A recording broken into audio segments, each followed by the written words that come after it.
Baby T-Rex — это игра-хамелеон. Разработчики, стремясь заработать побольше, ловко меняли ее сюжет, название и спрайты главного героя. Так, например, в Швеции она известна под названием Бамси, в Австралии Арго Су.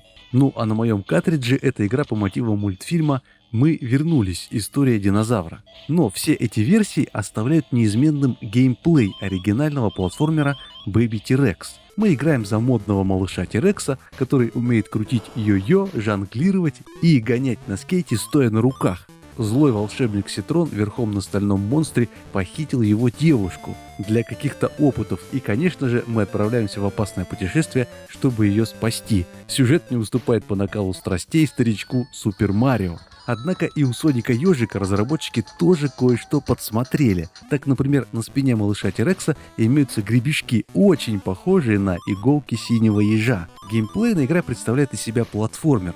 Мы будем ходить по пересеченной местности, собирать какие-то камешки и закидывать ими врагов. Прыгать на пружинах, летать на птеродактилях, иногда встречаются склоны, по которым наш ящер задорно бегает. Опять-таки, в лучших традициях Соника. Местами можно будет ловко прокатиться на скейтборде. Игра набирает темп постепенно. Сначала платформенные уровни не очень сложные, но чем дальше я проходил, тем сложнее и опаснее становилась игра. Мне приходилось очень точно выверять каждый прыжок и максимально аккуратно уворачиваться от разнообразных врагов. Но в этом и есть прелесть игры. Она затягивала меня своей разумной сложностью. Да, поначалу некоторые уровни казались мне невозможными, но постепенно я находил подход почти к каждому препятствию. Единственный минус игры на оригинальном железе — это отсутствие сохранений, но портативные эмуляторы легко решают эту проблему.